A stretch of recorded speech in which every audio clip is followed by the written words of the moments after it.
Live Kabbalah is a non-profit organization founded for the distribution of the wisdom of Kabbalah and its values. Learning the original principles of this wisdom can reconnect us with the true values of our society, including the belief in the dignity and freedom of man, democracy, and the freedom of speech. Hello everyone, this week we're in Parashat VaYikra. VaYikra is also the beginning of a new book, the book of VaYikra, or the way it's called in Latin, Leviticus. Why it's called Leviticus? It's all the story of the work of the Kohanim and the Levites, and the Kohanim, the priests, were a family within the tribe of Levi, of the Levites. However, what's in it for us? The third volume of the 5 books of Moses is VaYikra, and this is all about completing what we have achieved in the previous 2 volumes. When we studied the Parashat of the book of Bereshit, Genesis, we learned what does it mean to be a human being. What are the powers that are running our lives?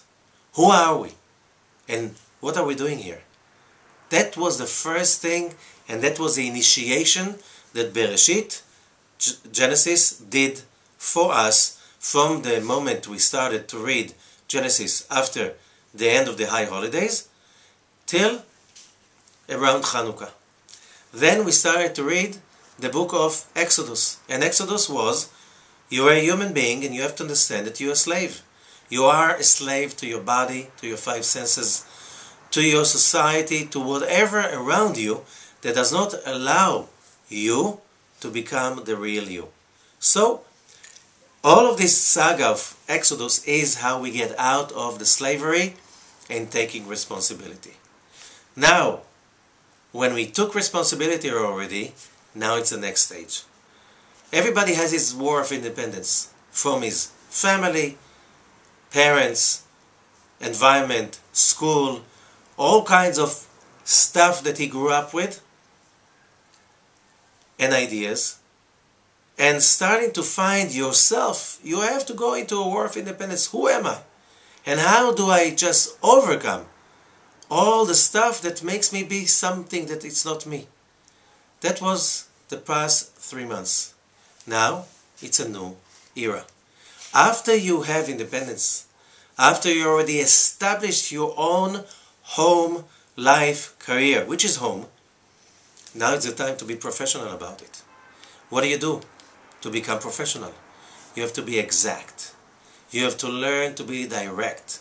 You have to become, in order to be a professional person, you have to learn the fine-tuning. And the fine-tuning is about purity. Purity of consciousness, purity of intention, purity of whatever you do.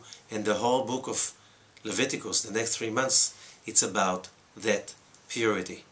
So purity is the message in the next 3 months during the reading of the book of Leviticus. What else do we have? We have also sacrifices, a lot of sacrifices. Now we know that sacrifices, there's 2 meanings for sacrifice. You can have yourself sacrificing all the time, but then you become a victim. In Hebrew it's the same word. Sacrifice and victim is the same word. A lot of people have a victim consciousness, which is korban, while they think they do sacrifice. And we know that in order to achieve anything real, you have to sacrifice all selfishness and all concepts that you come with from the past in order to become the future. So, the word korban in Hebrew has few meanings. As we said, one is sacrifice. But the real meaning is, korban is from lekarev, which means to get closer. We are talking about all the tools of to get closer to the light, to be more tuned in, to be more exact, to be more fine-tuned, and to get ourselves to fight, krav, to fight all the negativities, all the desires to, why should I work so hard? You don't work so hard, you don't get what you want. It's what this life is about the work to become the best we can be. It's not about that I have to become Abraham or I have to become Abraham Lincoln. Up there in heaven, they have already these, but they don't have me. And I have to become the best I can be. And the effort will give me the reward, which is getting closer to the light, getting closer to myself. This is the message. This is this book. This is about VaYikra, to call in. The message is the light and the real meaning of life that has a price. So, good luck with the work. Thank you.